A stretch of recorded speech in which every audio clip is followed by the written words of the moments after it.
Dolphins fans have been waiting all offseason for the team to add a starting guard, but we're looking at Liam Eichenberg today on the show and whether or not there's any viability of him being a starter for the team in 2024.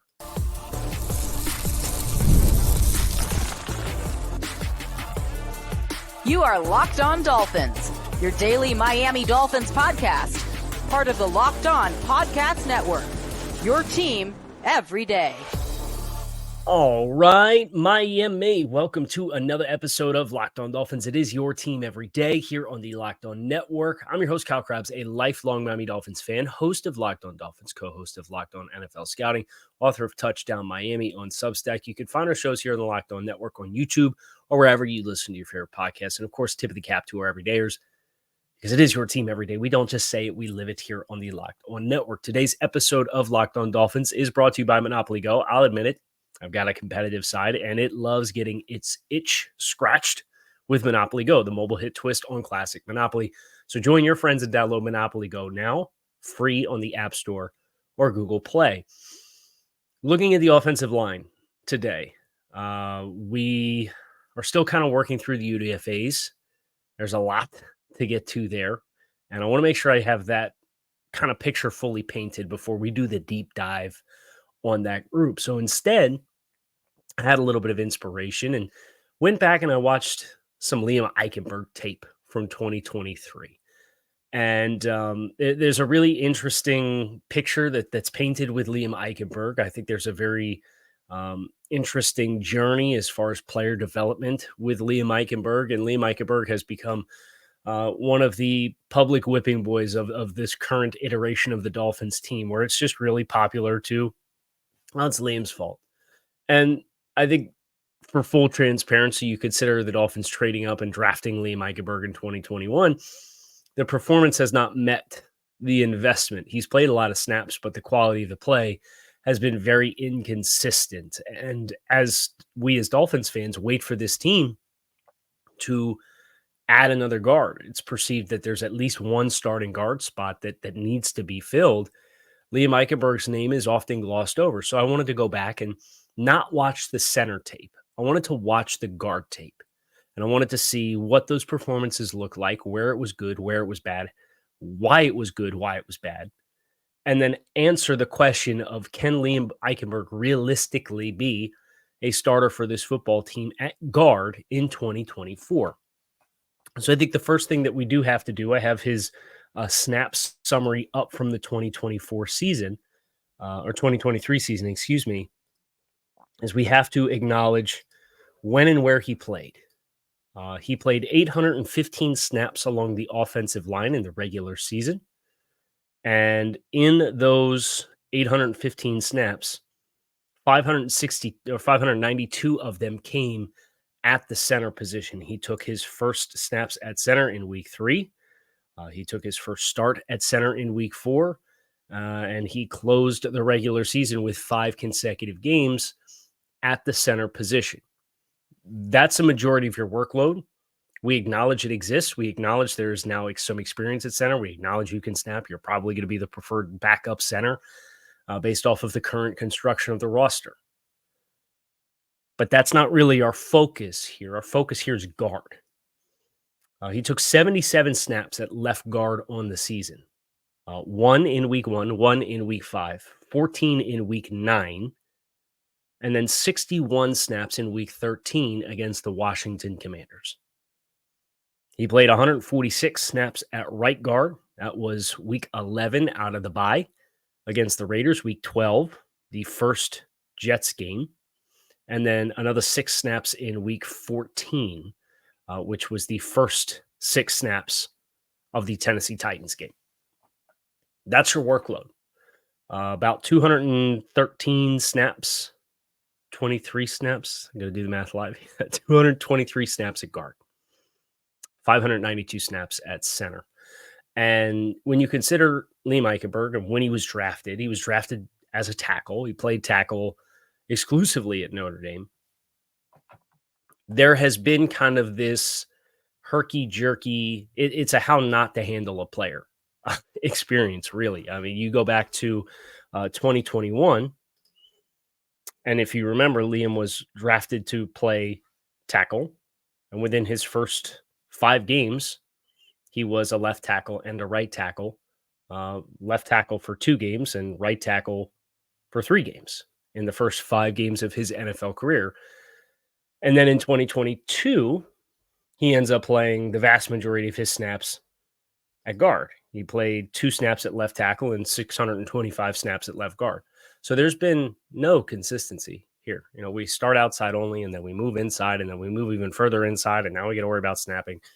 And it's not to make excuses for the performance of Liam Eichenberg, but it is important context of if the Dolphins and the rest of the NFL understands that the vast majority of offensive line prospects that are coming into the league are less prepared than ever based on college offenses to play offensive line in the NFL, not allowing a player to settle into a spot and kind of figure it out, particularly in their formative years, in their first 3 years, is a how not to handle a player.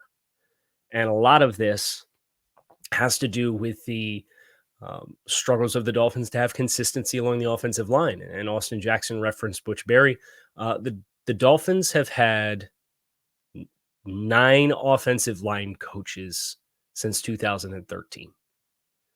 They've had 17 offensive line coaches in my lifetime. And I was born in 89. There's several NFL franchises that have half of that number. So it's just a kind of a people think about the 70s and the 80s Dolphins and the early 90s Dolphins and how good some of those offensive lines were and how well protected Dan Marino was.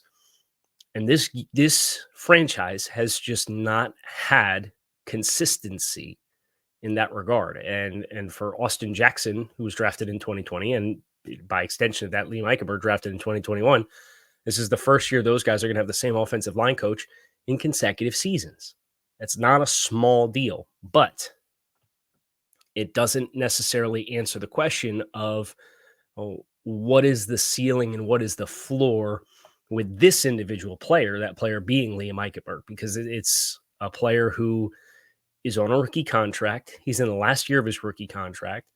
The team drafted him in the top 50 overall, and they avoided drafting interior offensive linemen, I think, in part, and this is just kind of me piecing things together as best as I can, I think logic would dictate you didn't draft an interior offensive lineman because you need a starter there, and the player development of getting a starter at the college level and bringing them in and asking and expecting them to start and meet the expectation with how critical this is to get right, you'd probably rather have something what kind of product you're going to get at the pro level. They drafted a tackle who's probably not going to have to play this year unless you have multiple injuries. And Tron Armstead injuries is a fairly good bet just based on the history of his career. But you still brought back Kendall Lamb. So unless you have multiple injuries at offensive tackle, you may not see Patrick Paul this season unless it's by design with him in a special package of plays. So that's kind of, as I think about Liam Eichenberg and his usage, I'm sympathetic to some of the lack of growth. That said, there is good tape that exists, believe it or not. I know, again, this is a popular player for fans to bag on. And I'm sure some people are just going to read the title of today's episode of the show. They're not going to listen. They're going to feel compelled to respond and put a reply in on the YouTube channel. And they're just going to be like, no. And that's it. But I watched the tape. And there's bad tape and there's good tape. And we're going to talk about that next here on this episode of Locked On Dolphins. So stick with us. It's winner take all time in the NBA and NHL, and FanDuel is giving you a shot to bring home a big win of your own. Right now, new customers get $150 in bonus bets with any winning $5 bet. That's $150 to spend on spreads, money lines, player props, and more. So visit FanDuel.com/lockedon and make every playoff shot count with FanDuel, America's #1 sportsbook.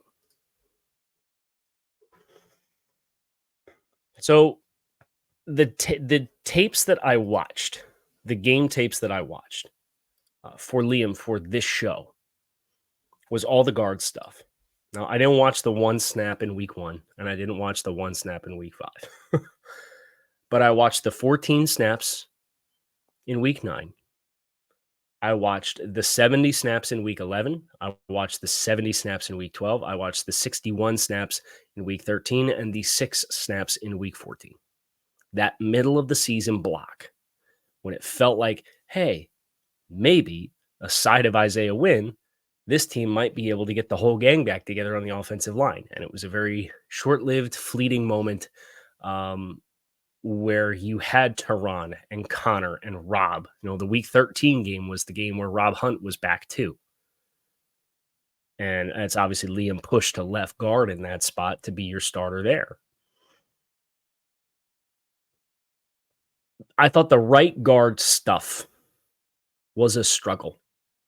Week 11, I thought was his worst game, and that was against the Raiders.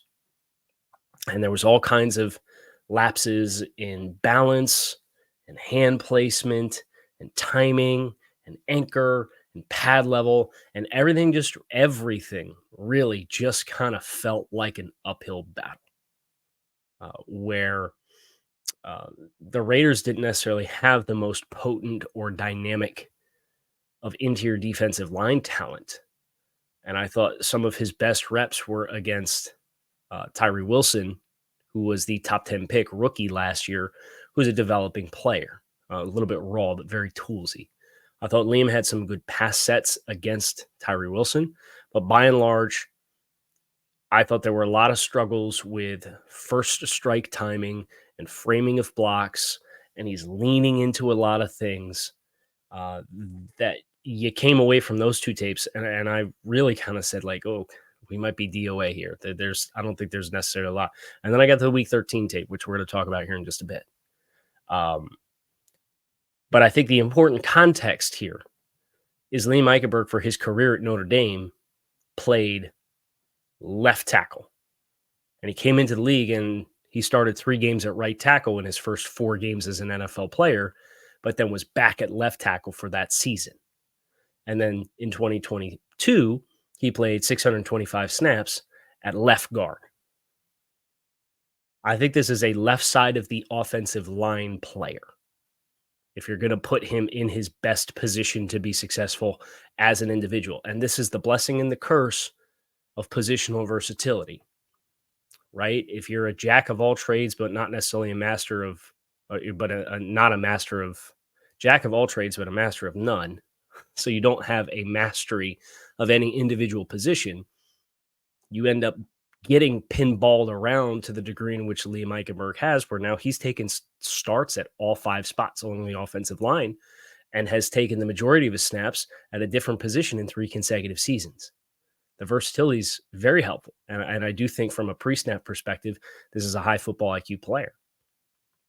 But the application of it has just kind of been this constant moving target of trying to thread the needle with applying your principles to a different position with different muscle memory.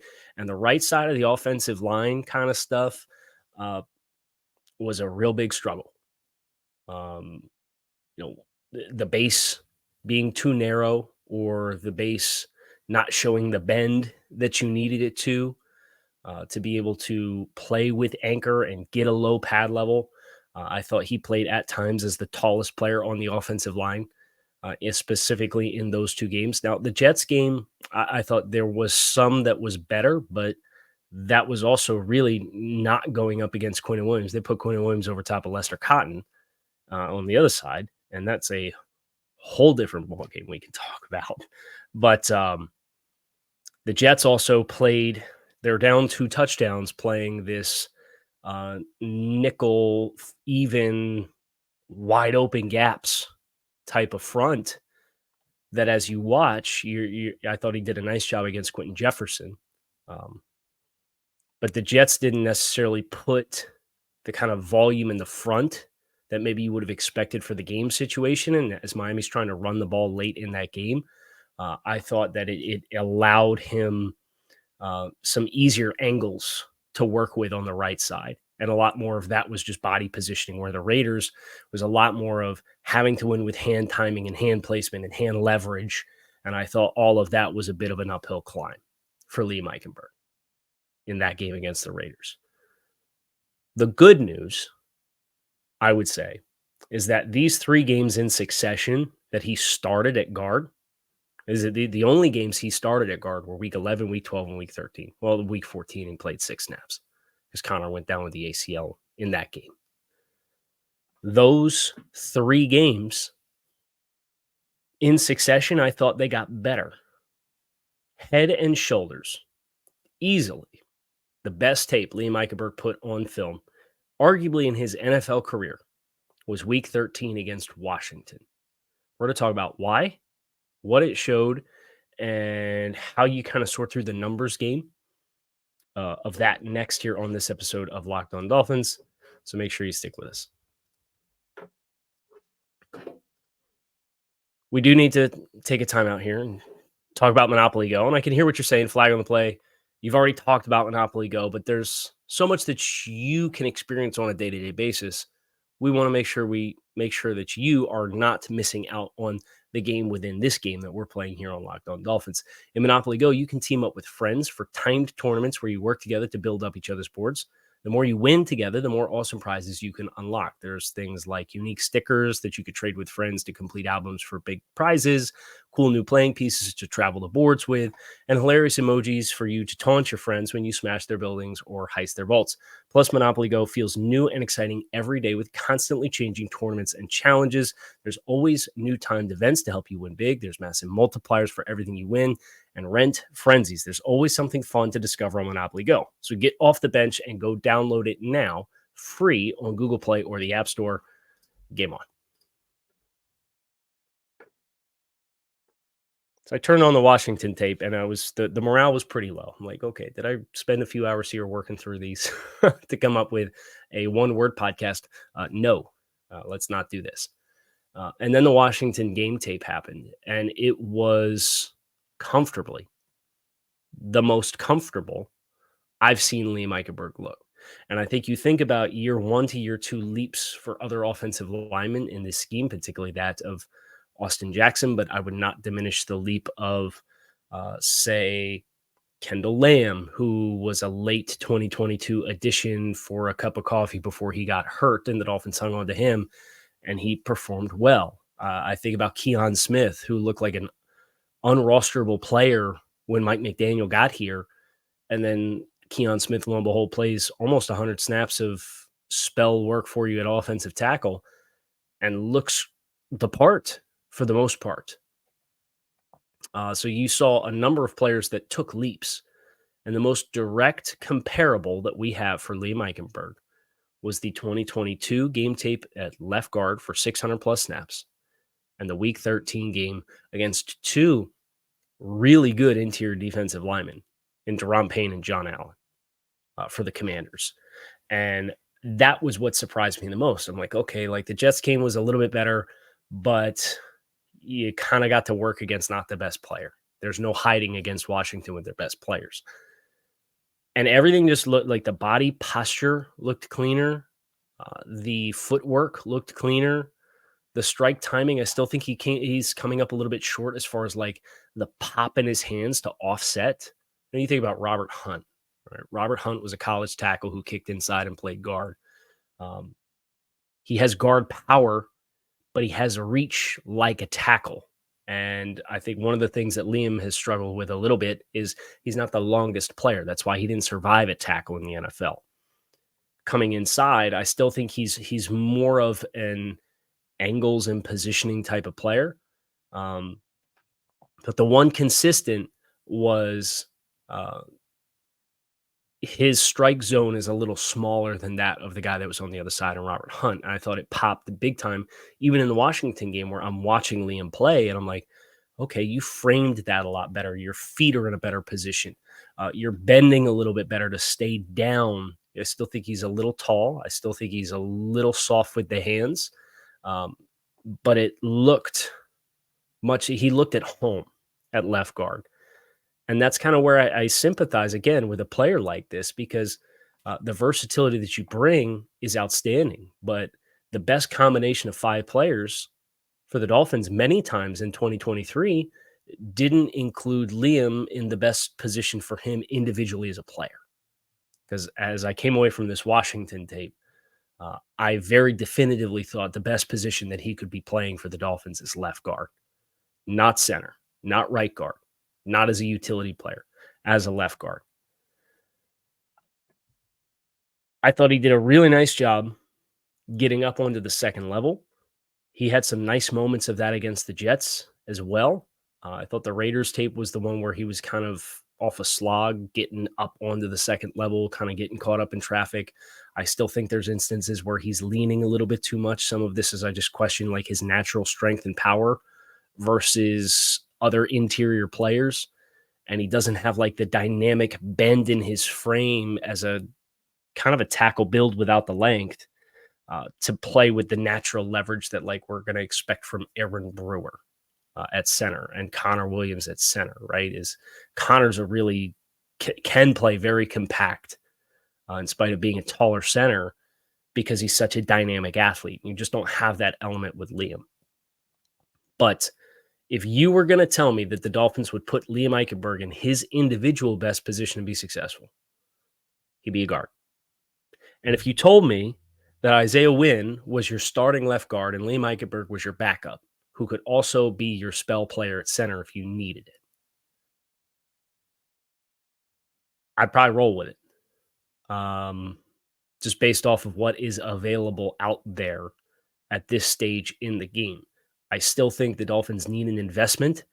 I still think they need a starting right guard, even if you were going to roll with Liam Eichenberg as the backup to Isaiah Wynn and say, let's plan on having half the season with Isaiah and half the season with Liam, because that's the expectation that we have with Isaiah Wynn based on the vast majority of body of work for him as an NFL player. If you were going to tell me Liam Eichenberg was going to be your backup center and your backup left guard with the expectation he was going to have to start some games for you at left guard, but only on the left side of the offensive line, I think I'd be okay with it. I would not love rolling into a season with Liam Eichenberg penciled in as a starter, no questions asked. I think it's fair to question, okay, what does Isaiah had played some right tackle at the end stage of his career in New England. What does he look like on the right side? It's obviously you're putting a different player in a different in the same situation where you're testing their limits and their muscle memory and their postural ambiguity, if you will. But if Isaiah shows the ability to do that, I think you could feasibly come up with a combination at some point in the year where your best five might have Isaiah at right guard and Liam at left guard. But I know any combination of best five that's going to have Liam in his best spot is not going to be in the right side of the offensive line.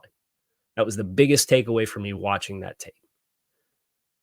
So in a perfect world, you'd have Teron Armstead, Isaiah Wynn, Aaron Brewer, X at right guard. We'll talk about some of those options this week as well. And then Austin Jackson at right tackle with Liam Eichenberg as your swing utility, backup left guard, backup center. You obviously have Kendall Lamb as your swing tackle who can play both tackle spots. And then you're probably looking at Jack Driscoll as the backup right guard who can also play tackle in a pinch, and he can play center in a pinch. And then that's when you're getting into the depths of like Patrick Paul, who's going to be on this roster. And I would not move on from Keon Smith. So I think for Keon Smith, the numbers game of rostering offensive linemen, an ability to play guard is something I think we've seen them kind of try and dabble with at times in the preseason. I think that's going to have to get unlocked a little bit more. Otherwise, the Dolphins, you're talking about potentially carrying 5 tackles. And I don't know how attractive that would be. The numbers game is real when you're getting into roster cuts. And if you don't believe me, just look at the offseason roster, cross off the names that you're not interested in, and tell me if you're at or below 53 players. Because I'd be willing to bet you're not. And that's the numbers game the Dolphins are going to have to figure out along the way. But hopefully this can provide some clarity to maybe not needing 2 starting guards, but just 1. And if you don't believe me, go watch the Washington tape for yourself. I was very pleasantly surprised to go back, with some distance and look at it with a microscope again after all of this time and have a little bit of extra context with the full picture of how the season played out instead of living it in that moment. Sometimes distance can give you perspective. That is going to do it for us here on this episode of Locked On Dolphins. It is your team every day. I appreciate you guys checking out the show. Make it a great rest of your day. I am out of here. Fins up.